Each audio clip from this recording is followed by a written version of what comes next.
¿Qué decir de mi padre en este Día del Padre? Él no está, pero viste que en realidad uno está hecho, armado por una cantidad de... Un amigo decía, somos una cantidad de fantasmitas que nos habitan. Y bueno, entre esos fantasmitas, un lugar especial ocupa mi papá. En principio me dejó una especie de combo multicultural. Desde el inicio heredé esa parte de él y de casi todos nosotros, quizás de culturas diversas. Él era especialmente complicado su origen, porque nació en Bolivia, pero su papá era italiano y su mamá era inglesa. Así que era una mezcla de un hombre so british, porque en realidad tenía mucho de inglés en su personalidad, tenía mucho de italiano y también tenía de boliviano, porque entre los recuerdos infantiles, porque uno cuando se acuerda de su infancia y de sus padres, a mí me salta enseguida el tema de las canciones, ¿no? De cuáles fueron las canciones que te formaron, las primeras cosas que te dieron son esas canciones infantiles cuando quizás ni siquiera tenías conciencia de nada. De hecho, yo las repetía y no sabía lo que querían decir, porque una de ellas estaba en aymara. Mi papá siempre decía que tenía dos lenguas madres, que eran el aymara y el inglés, y también el italiano, y casi por último el español. El aymara era porque cuando estaba en Bolivia ellos eran personas de una buena posición social que dejaron Europa para tratar de hacer alguna empresa en Bolivia, pero sus amiguitos eran los chicos del barrio, los chicos de los alrededores, los hijos de los sirvientes también, y eran todos aymara. Entonces hay una canción que me dejó que siempre me acuerdo y Nora me quiere hacer cantar porque una vez la canté y le causó mucha gracia o ternura, no sé. Yo no sé qué quiere decir, pero la canción era más o menos así. Cachiriría guaybirita y mana suachucami. Cachiriría guaybirita y mana suachucami. Guajuastej munascan tolquitaquitami. Guajuastej munascan tolquitaquitami. Piscos caen, pájaros caen, patapatamanta churuscas caen, zapachusca. ¿Qué querrá decir esa canción? No tengo la más mínima idea y tampoco sé si este teléfono descompuesto de generación en generación corresponde a la aymara original. Pero siempre me encantó esa canción. La otra canción que me cantaba siempre era la Bella Ciao, obviamente. Canción que yo también transmitía a mis hijos como canción de origen, canción originaria. Y en español empezaban las canciones de la Guerra Civil Española. Hay una que cantaba muy linda que era Donde cayó Camilo nació una cruz, pero no de madera, sino de luz. Le gustaba mucho cantar, no tanto hablar. Era una persona silenciosa, tolerante, le gustaba más escuchar. Así que yo de su historia me enteré más que nada por mi madre. Mi madre que en realidad resumía la historia de papá en una anécdota. Cuándo dejó Bolivia y por qué.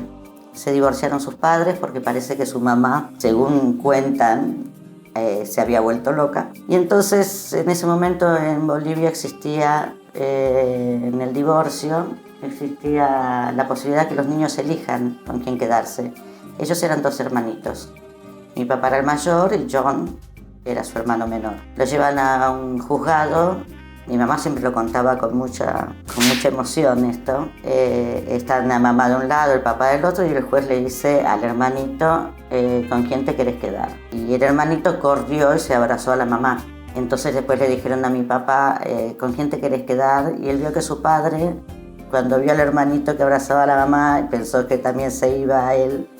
Entonces vio que le caía una lágrima al papá y entonces él fue y dijo, yo me quedo con papá. Así fue como esa familia quedó dividida en dos de manera irreparable. Mi tío quedó viviendo en Bolivia y mi padre anduvo por distintos lugares, hizo parte de sus estudios en Chile, después estuvo en Inglaterra y finalmente vino a la Argentina. Por eso te digo que es un combo multicultural bastante complejo. Aquí en Argentina conocí a mi madre, que era una tucumana con mucho más desparpajo, digamos, que él.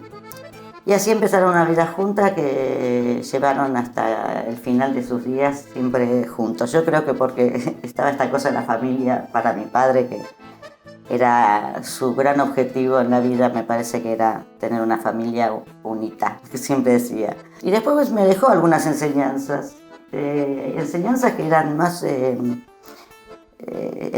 él le gustaba mucho la filosofía. Estudió filosofía, dejó de estudiar cuando le faltaba nada más que 2 materias. Entonces nos hacía muchas adivinanzas de lógica, esas que hace Adrián Paenza. Bueno, desde chiquitita que yo escuchaba esas cosas. En fin, también las cosas que iban pasando durante la vida.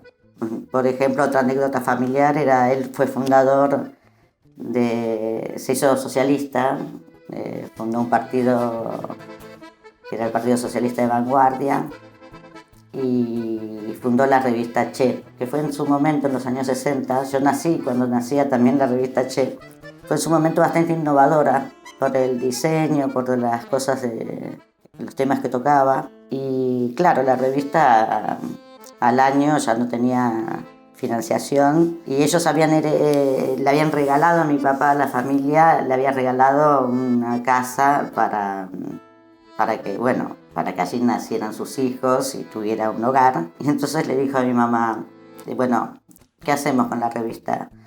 ¿Hipotecamos la casa? Mi madre la miró como medio sorprendida y le dice, ¿vos qué preferís dejarle a tus hijos? ¿Una casa o la reforma urbana?